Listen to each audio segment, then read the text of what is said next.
मुंबई गोवा महामार्गावर 11 ते 13 जुलै दरम्यान दररोज 4 तास ब्लॉक घेण्यात येणार आहे। कोल्हाडजवळ पुलाच्या गर्डरच्या कामासाठी दररोज सकाळी 6 ते 8 आणि दुपारी 2 ते 4 या दरम्यान 3 दिवस दररोज 4 तास याप्रमाणे ब्लॉक असणार आहे। वाहन चालकांनी प्रवाशांनी वेळीच आपल्या प्रवासाचे नियोजन करावे असं आवाहन करण्यात आलंय। पूर्व वैमनस्यातून एकाने धारदार शस्त्राने 5 जणांवर सपासप वार केल्याची खळबळजनक घटना चिपळूणमध्ये घडली। या प्रकरणी पोलिसांनी गुन्हा दाखल करून युवराज शंकर पवार याला ताब्यात घेतले। या हल्ल्यात संकेश पुतेकर, श्रीराम झगडे, सागर चिंदरकर, प्रकाश मोरे आणि तन्वीर खेरटकर असे 5 जण जखमी झाले। जखमींना तातडीने रुग्णालयात दाखल करण्यात आले। चिपळूणच्या बहादूरशेख नाका भागात हा थरारक प्रकार घडला असून भांडण सोडवण्यासाठी गेलेल्यांवरही हल्ला करण्यात आलाय। या हल्ल्यामुळे चिपळूणमध्ये खळबळ माजली। खेडच्या सुकविली गोपाळवाडीतील गोड्या पाण्यात मच्छीमारी करणाऱ्या मच्छीमार बांधवांना राष्ट्रवादीचे नेते प्रशांत यादव यांच्यातर्फे जाळींचं वाटप करण्यात आलंय। या कार्यक्रमात गुणवंत विद्यार्थी यश संतोष साबळे याचा सत्कार करण्यात आला। शरद पवार गटाचे खेड तालुकाध्यक्ष विनायक निकम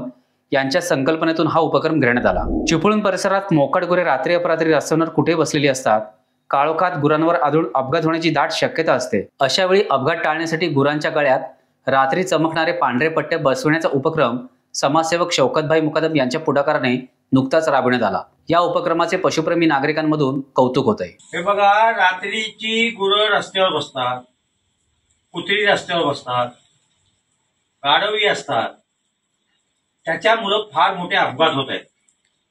आणि म्हणून आम्ही आमच्या सर्व सहकार्यांनी असे पट्टे तयार केलेले आहेत। हे पट्टे रात्रीचे चमकतात। जी गुरं रस्त्यावर बसतात त्यांच्या गळ्यामध्येही आम्ही पट्टे बांधणार, म्हणजे समोरून येणारा 2 व्हीलरवाला असेल, 4 व्हीलरवाला असेल तर अपघात होणार नाही।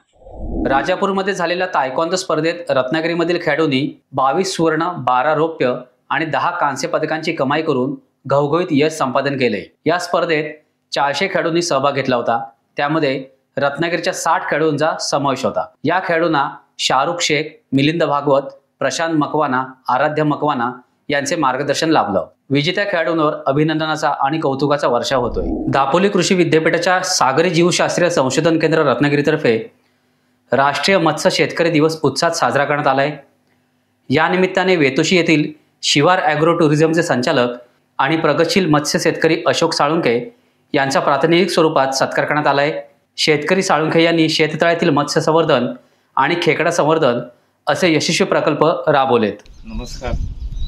सर्वप्रथम राष्ट्रीय मत्स्य शेती दिनानिमित्त मत्स्य विभागाचा पण मी शुभेच्छा देतो त्यांना सर्वांना।